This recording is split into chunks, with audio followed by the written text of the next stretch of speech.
আসসালামু আলাইকুম ওয়া রাহমাতুল্লাহি ওয়া বারাকাতুহু।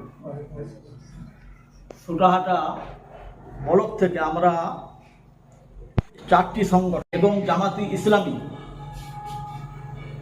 ও ব্লক আইমা সংগঠন থেকে আমরা 4টি সংগঠন থেকে আলোচনা করে সুটাহাটা বাজারে আগামী রবিবার ঠিক বিকাল 3টায়, তারিখটা বিশেষ করে মনে রাখবেন, 4ই মে, 4 মে বিকাল 3টা থেকে রাত্রি 8টা পর্যন্ত কেন্দ্রীয় সরকার, আরএসএসের দালাল, বিজেপির সরকারের কালা কানুন বাতিলের দাবিতে, প্রস্তাবিত ওয়াকফ বিল প্রত্যাহারের দাবিতে,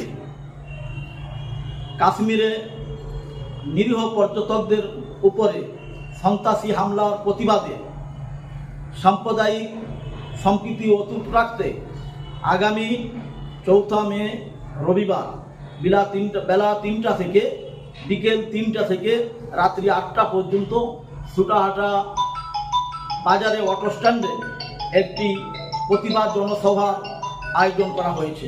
উক্ত জনসভায় জাতি, ধর্ম, বর্ণ নির্বিশেষে সকলে দলে দলে যোগদান করিয়া সভাটিকে সাফল্যমণ্ডিত করে তুলবেন ইনশাআল্লাহ। এই সভাটি 4টে সংগঠন আইমা, অল ইন্ডিয়া তৌহিদি জনতা, জামায়াতে ইসলামী, জমিয়তে উলামায়ে হিন্দ 4টি সংগঠন মিলিয়ে সুটাহাটা বাজারে এই সভাটি অনুষ্ঠিত হবে ইনশাআল্লাহ। উক্ত সভায় দলে দলে যোগদান করিয়া সভাটিকে সাফল্যমণ্ডিত করে তুলবেন ইনশাআল্লাহ। নারায়ে তাকবীর, নারায়ে তাকবীর। অল ইন্ডিয়া তৌহিদি জনতা জিন্দাবাদ, অল ইন্ডিয়া তৌহিদি জনতা জিন্দাবাদ।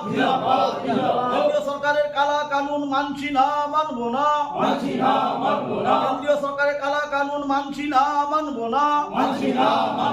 ওয়াকফ বিল প্রত্যাহার করতে হবে, প্রস্তাবিত ওয়াকফ বিল প্রত্যাহার করতে হবে। কাশ্মীরে নিরীহ পর্যটকদের উপরে সন্ত্রাসবাদী হামলা হলো কেন? বিজেপি সরকার জবাব চাই, জবাব দাও। নারায়ে তাকবীর। প্রস্তাবিত ওয়াকফ বিল প্রত্যাহার করতে হবে। সভাটি 4টে সংগঠন আইমা, অল ইন্ডিয়া তৌহিদি জনতা, জামায়াতে ইসলামী, জমিয়তে উলামায়ে হিন্দ 4টি সংগঠন মিলিয়ে সুটাহাটা বাজারে এই সভাটি অনুষ্ঠিত হবে ইনশাআল্লাহ। উক্ত সভায়